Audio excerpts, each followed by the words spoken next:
Meta Gen 2 glasses, I've been wearing them for 2 months now. So I thought I'm in a good enough position to talk about why I got them, how they performed, and what I think of them.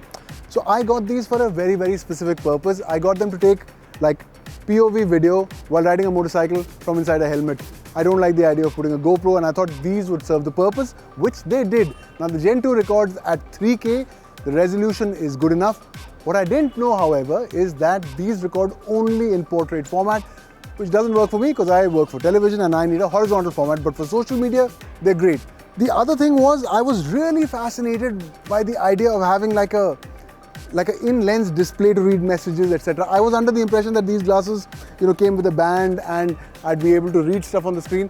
So I think that's the first misconception I need to clear. The Meta Gen 2 is not the same as the Meta Gen 2 display. These do not have any visual display. They have speakers, they have mics, they have a camera, and they have audio AI. The speakers, I'm an audiophile, so they're not the best speakers. I wouldn't necessarily use them to listen to great music, but they certainly work. They're loud enough. They work inside the helmet. You don't have to put stuff in your ears. The good part is that when you are on the road, you do need to hear traffic noise. You do need to hear voices from around you. So it's safer, and for that they work really well. That brings me to the AI. Now, I think Meta spent so much time investing in this hardware that they've just not got the software right. All of us are used to Gemini or ChatGPT, and a certain amount of complexity and sophistication when it comes to holding conversations with artificial intelligence.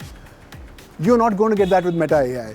Now, I moved the setting to for the AI to give me sort of more in-depth responses, and it's got slightly better, but it's hard to describe, but it gets nothing right. It gets no context.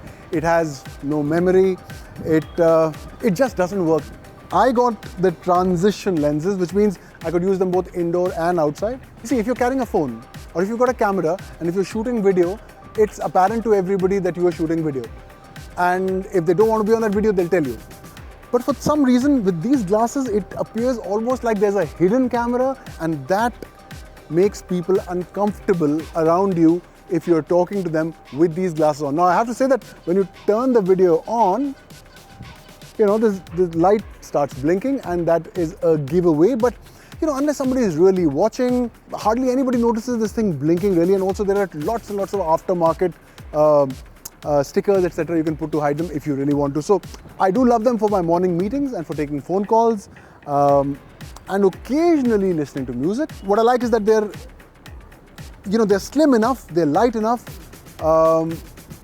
They feel just like regular specs when you put them on. You can take calls, you can listen to music, but I think the real turning point for these glasses will be when Meta finally realizes that it's not going to cut it in the AI game, and they just sort of incorporate Gemini or ChatGPT into these. That's when these glasses will become really usable and really fun to use. Right now, it's a start, they're not bad, but they are a work in progress. So would I have bought these if I knew all of these things?